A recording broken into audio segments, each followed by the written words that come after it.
Disclaimer, video ini dibuat hanya untuk tujuan hiburan. Semua gambar, karakter, nama, dan cerita yang ditampilkan hanyalah fiksi dan imajinasi dari pembuatnya. Jika ada kesamaan dalam nama, tempat, dan waktu, merupakan ketidaksengajaan. Adegan dan peristiwa yang terjadi semata hanya untuk sekedar hiburan dan tidak untuk ditiru. Bijaklah dalam menonton dan semoga terhibur. Melanjutkan chapter sebelumnya di kantor Ishak cabang Korea. Di dalam gedung, banyak sekali prajurit yang berlarian karena ada situasi yang sangat darurat. Sebuah langkah kaki juga terburu-buru menuju ke sebuah ruangan. Ji-hyun dengan panik menuju ruangan Jong-hun. Manajer cabang, terjadi sebuah double gate di gate grade E, teriaknya panik. Meski mendengar hal ini, Jong-hun masih duduk santai. Apa grade-nya? Tanyanya. Sepertinya grade double gate-nya adalah grade B, balas Ji-hyun. Untung saja, aku sudah menyuruh Yoon Eun-hyung untuk berjaga, ucap Jong-hun merasa lega. Kirim Yoon Eun-hyung sekarang juga untuk menyelesaikan gate-nya, perintah Jong-hun. Tapi manajer cabang, di dalam gate tersebut sudah ada returner Yoo Seong-woo, balas Ji-hyun bingung. Aku akui dia orang baik, tapi dia tidak tergabung ke dalam Ishak. Apakah sistem yang kita bangun begitu buruk sampai-sampai kita harus bergantung kepada orang luar? Tanya Jong-hun. Mendengar teguran dari Jong-hun, Ji-hyun akhirnya mengerti. Maafkan saya telah salah bicara, ucapnya. Jangan lupa, kita menanggung beban tanggung jawab jutaan orang. Kita tidak boleh melempar tanggung jawab begitu saja. Lanjut Jong-hun. Namun, bagaimana jika returner Yoo Seong-woo merasa kecewa karena dia menganggap kita tidak percaya padanya? Tanya Ji-hyun. Itu tidak mungkin akan terjadi. Justru dia akan kecewa jika bantuan dari kita tidak datang, balas Jong-hun. Kenapa Anda bisa seyakin itu? Seperti kalian punya hubungan yang lebih dari persahabatan saja, balas Ji-hyun skeptis. Dia mungkin hanya akan menonton sambil menyilangkan tangan. Dia tidak akan ikut membantu, balas Jong-hun meyakinkan. Karena guru memang orang seperti itu, lanjutnya. Meskipun dia suka mengajari orang lain, tapi dia benci jika harus turun tangan sendiri, ucap Jong-hun. Sementara itu, di dalam gate grade E yang akan mengalami double gate. Telinga Seong-woo tiba-tiba merasakan sebuah tanda. Sambil mengorek telinganya, Seong-woo berkata, "Siapa yang sedang membicarakanku?" gumamnya. Sedangkan Jang Ye-eun masih duduk memegang mangkuk di tangannya. Seong-woo masih berdiri sambil menunggu Jang Ye-eun untuk memakan masakannya. Terlihat jika Jang Ye-eun masih takut untuk memakan hidangan di tangannya. Tampilan dari rebusan itu terlihat tidak terlalu seram, cuman auranya saja yang menakutkan. Aku tidak yakin bisa memakan ini, pikir Jang Ye-eun. Coba dikit dulu aja kali ya, lanjutnya sambil mulai mengambil sesendok rebusan daging ogre. Dia mencicipi sedikit untuk merasakan bagaimana rasanya. Tidak butuh waktu lama, muka Jang Ye-eun langsung berubah merah seperti akan meledak. Dengan spontan, dia melepehkan makanan yang sudah ada di dalam mulutnya. Ketika dia melihat bahan makanan yang dia buang ke tanah, dia jadi semakin takut. Bahkan tanah pun sampai meleleh. Siapa coba yang mau makan ini, pikirnya. Kenapa masih belum habis? Tanya Seong-woo dengan wajah penuh senyuman. Melihat Seong-woo, Jang Ye-eun jadi ragu. Bisa-bisanya aku harus makan ini, pikirnya. Dengan mata sudah berlinang air, mata Jang Ye-eun berkata, tapi aku nggak mau memakannya. Apa benar jika memakan ini akan membantuku? Kalau aku mati sesudah memakannya, gimana? Tidak, ini kan makanan yang dibuat bos Yoo Seong-woo, pikirnya menguatkan tekad. Dia pun membuang sendok yang ada di tangannya. Kali ini juga pasti akan membuatku tambah kuat, pikirnya dengan bertekad menghabiskan makanan tersebut. Tanpa pakai lama, Jang Ye-eun langsung menyantap rebusan daging ogre dari mangkuk. Ya udah, makan aja. Makan atau mati, ucapnya dalam pikiran. Setelah memakannya, aku pasti tambah kuat, lanjutnya nekat. Melihat apa yang dilakukan Jang Yeun, Seongwoo pun lumayan terkejut. Pihak Isach juga pasti sudah tahu kalau terjadi double gate ini. Jika aku bisa bertahan sampai pasukan datang, bertahan sebentar saja. Aku tidak tahan lagi, pikir Jang Yeun udah hampir tidak tahan memakan makanan Seongwoo. Keringatku tak berhenti bercucuran, pori-pori di seluruh tubuhku seperti terbuka lebar. Dan penglihatanku juga. Perasaan macam apa ini? Seolah-olah waktu seperti melambat. Apa kehidupanku akan berakhir sampai di sini? Pikirnya. Aku tidak percaya jika aku mati gara-gara makan makanan itu. Cukup, sekarang sadarlah, ucap Seongwoo menjentikkan jarinya di depan muka Jang Yeun. Kehidupanmu masih belum berakhir dan kamu tidak akan mati, ucapnya. Hanya saja indramu menjadi sangat sensitif. Hidangan ini memiliki efek untuk meningkatkan konsentrasi, lanjut Seongwoo. Sedangkan Jang Yeun masih belum sepenuhnya paham dengan apa yang dia alami. Black asparagus yang ditanam oleh Dryad memiliki rasa pahit yang luar biasa, tapi memiliki efek menjernihkan pikiran. Itu adalah bahan makanan yang sering dikonsumsi oleh para pendeta tingkat tinggi di Terra, tempat asalku. Hell Inferno, yang konon hanta tumbuh di neraka, memiliki khasiat membakar dan mengeluarkan kotoran yang ada di dalam tubuh melalui keringat. Dan daging ogre berfungsi untuk melengkapi nutrisi dasar yang kurang dalam hidangan ini. Layaknya seperti cermin yang jernih, bersih tanpa beban pikiran. Dikatakan, jika seseorang sedang sangat fokus, orang itu akan merasa waktu di sekitarnya akan menjadi lambat, ucap Seongwoo. Seperti itulah kondisi yang sedang kamu alami saat ini. Jika skill hiperfokusmu bisa dikembangkan dengan baik, maka kamu bisa mengendalikan perasaan ini dengan bebas. Lanjutnya, makanan ini hanya membantu mengaktifkan perasaan ini untuk sementara, ucap Seongwoo. Jang Yeun sampai terpaku tidak percaya dengan khasiat yang diberikan makanan yang dia barusan makan. Tentu saja untuk mencapai tingkat itu sendiri membutuhkan banyak latihan. Lanjutnya, dengan bergaya seorang mentor berpengalaman, Seongwoo kembali menjelaskan. Karena sudah pernah merasakannya sekali, pasti akan lebih mudah untuk mencapainya lagi dibandingkan yang tidak pernah merasakannya sama sekali, bukan? Ucapnya. Ingat baik-baik perasaan ini, lanjutnya mengingatkan. Jang Yeun terpana ketika mendengar ucapan yang dilontarkan oleh Seongwoo. Ternyata dia tidak bohong ketika mengatakan, aku mempunyai skill yang bagus, pikir Jang Yeun sambil tersenyum. Sekarang, aku mengerti kenapa para First Order sangat menghormati orang ini, lanjutnya. Terima kasih, Master, ucapnya senang. Awan pun mulai terlihat kemerahan menandakan waktu akan menjelang malam. Matahari terlihat akan tergelincir di balik pegunungan serta burung-burung yang terbang untuk kembali ke sarangnya. Di sebuah area hutan, terlihat sesuatu yang bergerak dengan sangat cepat melompat dari satu area ke area yang lain. Terlihat jika itu adalah Yoon Eun-hyung yang berlari dengan kecepatan tinggi menuju ke suatu tempat.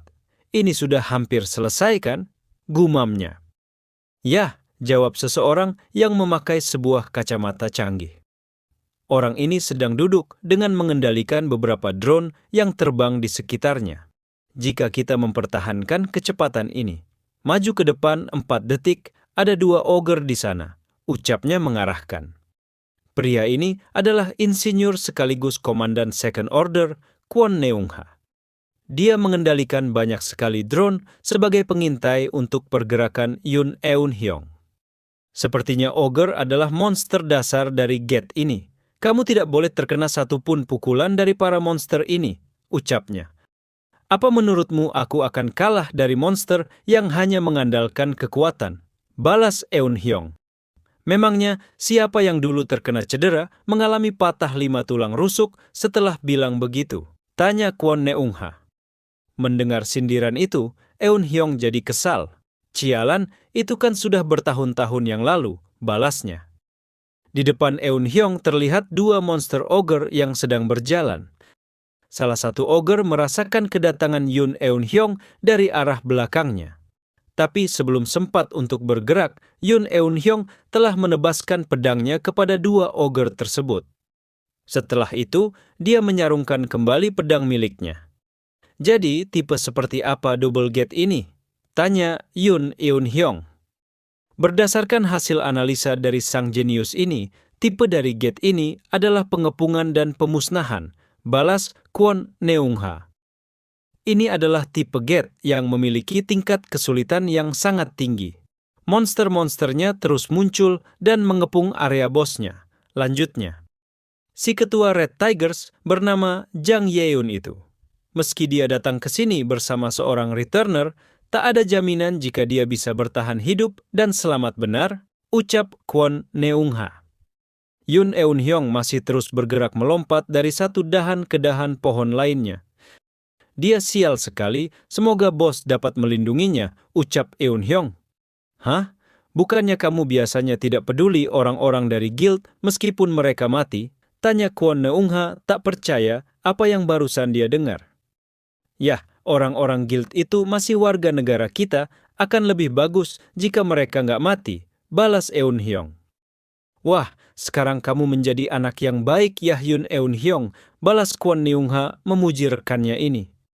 Tiba-tiba, gerakan Yoon Eun-hyung terhenti di sebuah area. Dia terlihat tidak percaya dengan apa yang dia lihat di depannya. Ini serius terjadi? Ucapnya ketika melihat monster ogre tidak jauh darinya. Oke, chapter kali ini sudah selesai. Melanjutkan chapter sebelumnya, di mana Yoon Eun-hyung tidak percaya dengan apa yang dia lihat. Di sana dia melihat Seong Woo sedang memberikan arahan kepada Jang Yeun yang sedang bertarung melawan ogre. Perhatikan baik-baik lawanmu. Selalu pikirkan langkah selanjutnya seperti kau bermain catur, teriak Seong Woo. Meskipun kamu ahli, bertarung dengan tangan kosong, tapi jangan bergantung pada itu. Semua hal di sekitarmu bisa digunakan sebagai senjata. Lanjutnya. Siap, Master. Balas Jang Yeun. Monster Ogre bersiap untuk melakukan pukulan ke arah Jang Yeun. Tapi satu ogre lain juga melakukan serangan bersamaan dari arah belakang yang membuat gerakan Jang Yeun terjepit. Dia kemudian fokus dan melihat sebuah dahan pohon untuk bergerak. Dengan lompatan terbalik ke arah belakang, dia bisa menghindari serangan fatal tersebut. Sementara itu, Yoon Eun-hyung yang melihat sangat kaget. Ini tidak bisa dipercaya, ucapnya. Hunter tingkat rendah sepertinya bisa melawan dua monster ogre secara bersamaan. Lanjutnya, bukannya kau bilang jika skillnya hanya hiperfokus? Bagaimana ini bisa terjadi? Tanya Eun-hyung kepada Kwon Neung-ha melalui drone di dekatnya. Karena itu adalah skill yang memperkuat pikiran. Itu bisa saja terjadi, tergantung bagaimana dia menggunakan skillnya, balas Kwon Neung-ha. Mirip seperti skill quick thinking milik atasan kita. Walaupun konsumsi mananya tinggi, lanjutnya. Tapi dia bertarung lebih baik dari dugaan kita ya? Tanya Kwon Neung-ha. Yah, gerakan tubuhnya lumayan bagus, jawab Eun-hyung yang masih heran. Dia nggak habis pikir ketika melihat Seong Woo yang sedang menonton sambil makan popcorn dan kacang 3D. Injak bahunya dan lompat ke atasnya. Hindari pentungannya dengan menghindar ke arah kiri. Bagus, teriak Seong Woo. Jangan-jangan ini adalah ulah si returner itu, pikir Eun-hyung yang melihat dari atas pohon. Kok aku jadi kesal ya melihat dia santai begitu. Sekarang saat yang tepat untuk memberikan serangan dadakan, pikirnya. Yoon Eun-hyung sendiri menggunakan penghalang pandangan, jadi dia tidak bisa terlihat oleh siapapun, kecuali dari MC kita tentunya, karena dia menoleh untuk melihat lokasi Eun-hyung berada. Dia pun kaget ketika telah ketahuan oleh Seong Woo. Mengetahui hal ini, Yoon Eun-hyung marah. Hei Kwon Neung-ha, kau sudah yakin telah menggunakan penghalang pandangan dari drone-mu dengan benar padaku? Tanyanya. Kamu nggak lihat aku pakai 4 drone sekaligus? Kwon Neung-ha balik bertanya. Apa? 4 drone? Itu seharusnya sama saja dengan skill stealth tingkat tinggi. Tapi dia bisa menyadari lokasiku. Fix dia itu monster, ucap Eun Hyong. Kalau dilihat dari situasinya, si returner itu sedang melatih hunter dari guild itu, ucap Kwon Neung-ha. Sebaiknya kita tidak ikut campur dan melanjutkan urusan kita. Lanjutnya. Oke, kita lakukan seperti itu, balas Eun Hyong sambil bersiap untuk pergi. Lalu kemudian, lanjutnya sambil melihat kumpulan monster ogre tidak jauh darinya. Haruskah aku memamerkan kemampuanku yang sebenarnya? Gumam Yoon Eun Hyong. Yoon Eun Hyong dan Kwon Neung-ha adalah dua orang yang ditugaskan untuk mengatasi double gate. Singkatnya, kedua orang ini dapat mengalahkan semua monster hanya dalam waktu 2 jam. Kemudian, langkah kaki terlihat sedang berjalan. Setelah berhasil menghancurkan monster core di dalam double gate, Yu Seong-woo dan lainnya keluar dari dalam gate. Dia keluar sambil menggendong Jang Ye-eun yang sudah pingsan karena kelelahan. Cairan impus terlihat tergantung dan sudah pasti ini ada di sebuah rumah sakit. Langit-langit kamar rumah sakit muncul saat pertama membuka mata. Langit-langit itu tampak tidak asing, gumam Jang Ye-eun yang baru bangun dari pingsannya. Pada akhirnya, aku jatuh pingsan juga, ucapnya sambil mencoba untuk duduk. Aku cuma ingat bertarung habis-habisan dengan ogre, lanjutnya. Aku terlarut ke dalam pertarungan itu sampai tak ingat apa-apa lagi. Tapi sepertinya aku, ucapnya dengan raut wajah gembira. Bertarung dengan cukup baik. Ketua guild, teriak seseorang membangunkan lamunannya. Tirai rumah sakit dibuka dan muncullah Park Seo yang terlihat khawatir. Oh Seo, kau satu-satunya orang yang selalu ada di sisiku, ucap Jang Ye-eun. Ketua guild, apa ini benar-benar terjadi? Teriak Park Seo sambil mengguncang pundak Jang Ye-eun. Sakit woi, apa yang terjadi? Tanya Jang Ye-eun. Isak mentransfer uang dengan jumlah tak masuk akal ke rekening guild kita, balas Park Seo. Mendengar ini, mata Jang Ye-eun langsung menjadi dolar. Dia melihat pesan di HP milik Park Seo. Sebagai penghargaan atas kontribusi Anda dalam penyelesaian double gate beserta penyelesaian subkontrak, kami mentransfer sejumlah uang, bla bla bla. 1, 2, 3, 4, ada berapa ini enolnya? Akhirnya aku nggak perlu pusing lagi soal uang, ucap Jang Ye-eun senang. Ketua guild, apa yang sebenarnya terjadi di dalam gate? Tanya Park Seo penasaran. Aku ngebantai habis-habisan. Aku agak lupa. Tapi kayaknya ada 5 ogre, balasnya sombong. Apa? 5 ekor ogre? Tanya Park Seo kaget. Yaps, Jang Ye-eun gitu loh, segitu mah kecil buatku, lanjutnya semakin sombong. Ah, itu pasti karena Anda level up lagi, berkat bantuan si returner itu. Ketebak banget, balas Park Seo mengejek. Mendengar ejekan Park Seo, Jang Ye-eun jadi kesal. Dasar orang picik, gumamnya. Iya, itu semua karena bantuan master aku. Level up banyak sekali. Puas? Ucap Jang Ye-eun. Sebutkannya juga level up. Yang tadinya bos besar, sekarang menjadi master, pikir Park Seo. Ah iya, dokter juga bilang jika cedera Anda itu unik. Katanya inti dan otot di seluruh tubuh Anda robek dengan sempurna. Kalau udah sembuh bahkan akan lebih kuat dari sebelumnya. Ucap Park Seo. Tentu saja ini berkat bimbingan dari sang master, balas Jang Ye-eun. Ah, aku nggak sabar banget. Kalau cederaku udah sembuh, aku akan subkontrak lagi sebuah gate dan mulai bertarung lagi, lanjutnya dengan semangat berapi-api. Melihat ketua guildnya, Park Seo jadi khawatir. Sudah-sudah tolong tenanglah. Kenapa Anda sekarang jadi orang yang bersemangat sekali? Ucapnya. Sepertinya, kalau aku masuk gate lagi, aku pasti bisa level up banyak lagi. Ah, mau level up yang banyak, aku sudah tidak sabar masuk lagi, teriak Jang Ye-eun masih bersemangat. Ups, tolong pelankan suara Anda, teriak Park Seo mengingatkan. Tidak lama kemudian, tirai rumah sakit dibuka. Pasien, ini adalah ruangan untuk banyak pasien, jadi bisakah Anda lebih tenang sedikit? Ucap suster yang datang. Ah baik, balas Jang Ye-eun menyadari kesalahannya. Atau Anda mau menyewa ruang inap Anda sendiri? Tanya suster. Harganya pasti mahal, itu buang-buang uang saja, balas Jang Yeun. Kalau begitu, tolong tenanglah, balas suster. Sementara itu, di restoran Warrior, Seong-woo terlihat sedang duduk sambil membaca koran. Dengan secangkir kopi sebagai teman membaca, dia dengan santai membaca berita yang sedang terjadi sekarang. Dalam berita tersebut, diinformasikan tentang kejadian double gate yang telah berhasil diatasi. Item drop berupa otot-otot ogre telah dipasok dalam jumlah besar ke Isaac.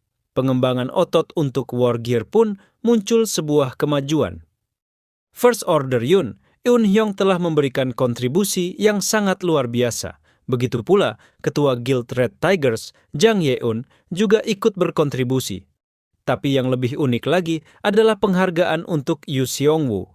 Padahal udah ku bilang bahwa aku tidak butuh apa-apa, tapi Isaac malah membuat patungku.